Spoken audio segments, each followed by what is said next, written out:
حسبي ربي جل الله ما في قلبي غير الله نور محمد صلى الله لا إله إلا الله حسبي ربي جل الله ما في قلبي غير الله نور محمد صلى الله کھانے کی سنتیں یہ دوسرا حصہ ہے۔ بیٹھنے کا طریقہ، اگر ہمارے گھٹنوں میں درد نہیں ہے، کوئی تکلیف نہیں ہے، سنت کے مطابق بیٹھ کے کھائیں۔ سنت کے مطابق بیٹھنے کا طریقہ کیا ہے؟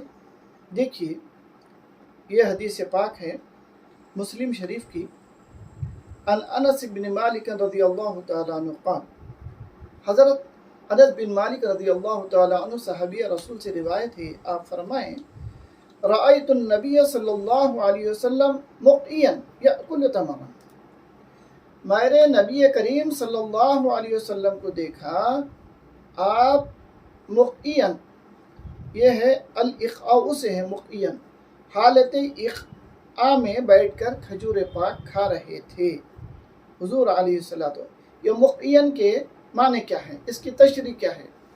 تو اگر لغت کے معنی دیکھیں گے تو یہ اکڑ بیٹھنے کے معنی ہیں مقعیا، اور ائمہ تفسیر امام ابن حجر عسقلانی رحمۃ اللہ علیہ جو شارح بخاری ہیں، ساری دنیا کے علماء، ہر نظریے فکر کے علماء ان کو جانتے مانتے ہیں۔ آپ کی مشہور حدیث کی کتاب شارح بخاری جو ہے فتح الباری جو ہے، اس میں آپ نے اس کی تشریح اس طرح فرمائی ہے، تین معنی اس کے بیان کیے ہیں۔ الاقعاء یعنی مقعیا کے تین معنی بیان کیے ہیں۔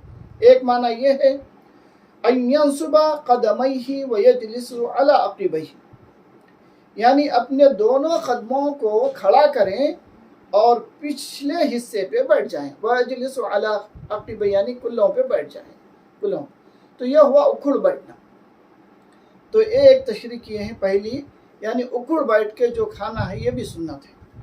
اس کے بعد دوسری تشریح آپ یہ فرمائیں ينصب الرجل اليمنى ويجلس على اليسرى، کہ سیدھا پیر کھڑا کریں، سیدھا پیر یعنی سیدھا گھٹنا کھڑا کریں اور بائیں پیر پہ بیٹھ جائیں۔ یہ دوسرا طریقہ ہے، سیدھا گھٹنا کھڑا کریں، بائیں پیر بچھا دیں، اس پہ بیٹھ جائیں۔ یہ دوسرا طریقہ آپ نے بیان کیا ہے۔ اور تیسرا اور ایک آپ بیان کیے ہیں ان یکون جاسیا علی رکبتیہ وظہور قدمیہ، دو زانو بیٹھنا، جاسین اسی سے ہے، دو زانو بیٹھنے کو آتا ہے، یعنی اپنے گھٹنوں کے بل بیٹھ جائیں، یعنی قاعدے میں جیسا بیٹھتے ہیں ویسے بیٹھ جائیں، جس کو دو زانو کہتے ہیں، اور ظہور قدمے، اور اپنے قدموں کا اظہار کریں، قدمے پیچھے چھوڑ دیں۔ تو یہ ہے قاعدے میں جیسا بیٹھتے ہیں، مگر نماز میں سیدھا پیر جو ہے نا پیچھے کا حصہ جو کھڑا کرتے ہیں پنجہ، ویسا بیٹھنا نہیں ہے، دو پیر پیچھے چھوڑ دے کے دو زانو بیٹھنا۔ یہ تین طریقے ہیں سنت کے مطابق جو شارح امام ابن حجر عسقلانی رحمۃ اللہ علیہ بیان کی۔ یہ تین طریقوں میں جو طریقہ اپنے جس طریقے سے چاہے آپ بیٹھ سکتے ہیں، یہ سنت ادا ہو جائے گی۔ اب جب بیٹھ گئے تو کھاتے وقت کی دعا پڑھ کر کھائیں۔ تو احادیث پاک میں مختلف دعائیں ہیں، آپ جو چاہے دعا پڑھ سکتے ہیں، مگر جو دعا جتنی بڑی ہوں گی اتنا اجر و ثواب بھی ہوگا، برکت بھی اتنی زیادہ ہوں گی۔ اب کھانے سے پہلے ترمذی شریف میں جو دعا ہے میں آپ کو سناتا ہوں، عام طور پہ بچوں کو بھی یاد دلاتے ہیں دعا، اللہم بارک لنا فیما رزقتنا وارزقنا خیرا منہ بسم اللہ وعلی برکت اللہ، یہ دعا ہے۔ اور اس کے معنی تو آپ جانتے ہیں، اے اللہ بارک لنا، ہمیں برکت عطا فرمائیے، فیما رزقتنا، جو آپ ہمیں رزق دیے ہیں اس میں برکت عطا فرمائیے، وارزقنا خیرا منہ، اس سے بہتر، اس سے اچھا رزق دیجیے، بسم اللہ وعلی برکت اللہ، اللہ کے نام سے شروع کرتے ہیں اور ہمیں جو بھی کھا رہے ہیں سب یہ اللہ کی برکت سے ہے۔ اب بخاری شریف کی میں بھی ایک دعا ہے مختصر، بسم اللہ وعلی برکت اللہ، یہ بھی پڑھ سکتے ہیں آپ۔ اگر کم سے کم کچھ نہ پڑھے تو کم سے کم بسم اللہ الرحمن الرحیم پڑھیں یا بسم اللہ پڑھیں، یہ کھانے سے پہلے کی دعا ہے۔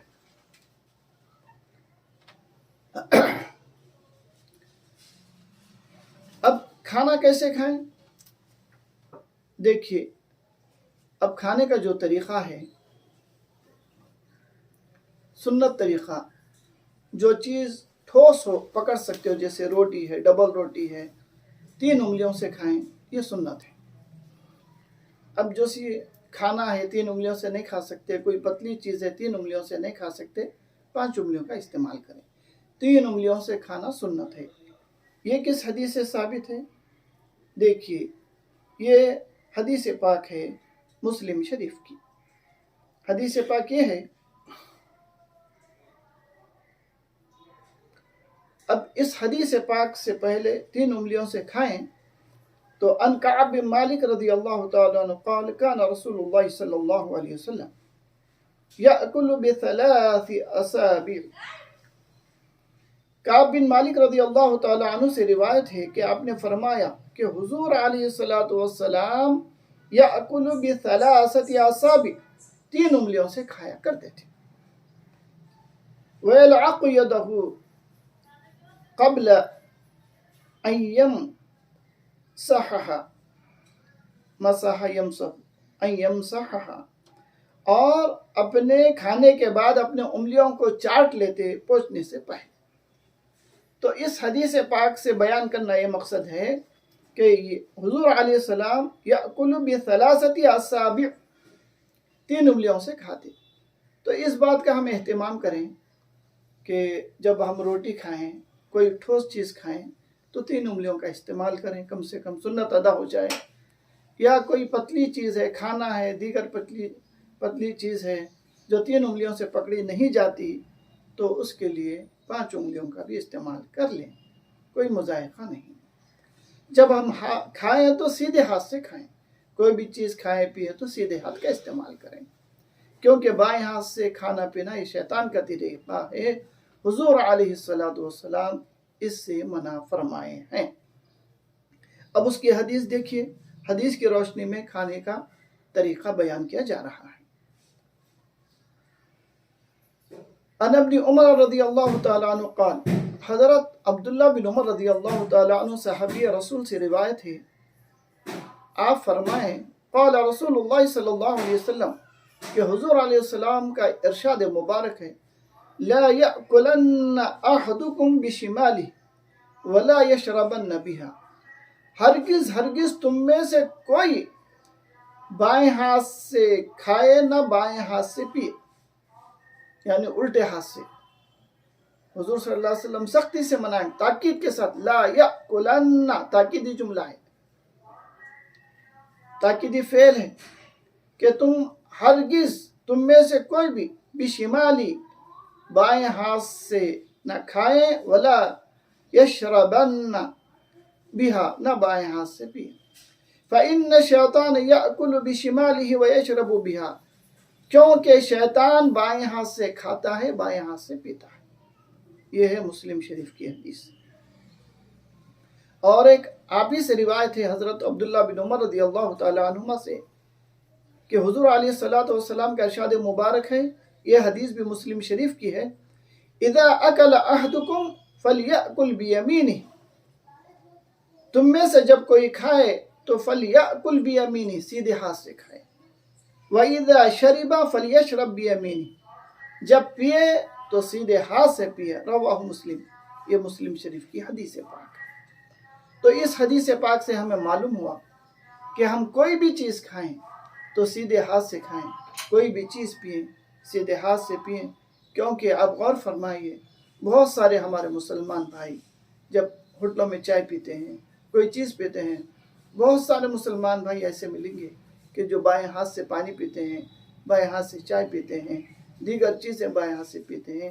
اس سے ہم کو ضروری ہے اس سے بچنا، کیونکہ یہ شیطان کا طریقہ ہے۔ ہم کو سیدھے ہاتھ سے کھانا پینا، اس کا خاص خیال کرنا ہم کو ضروری ہے۔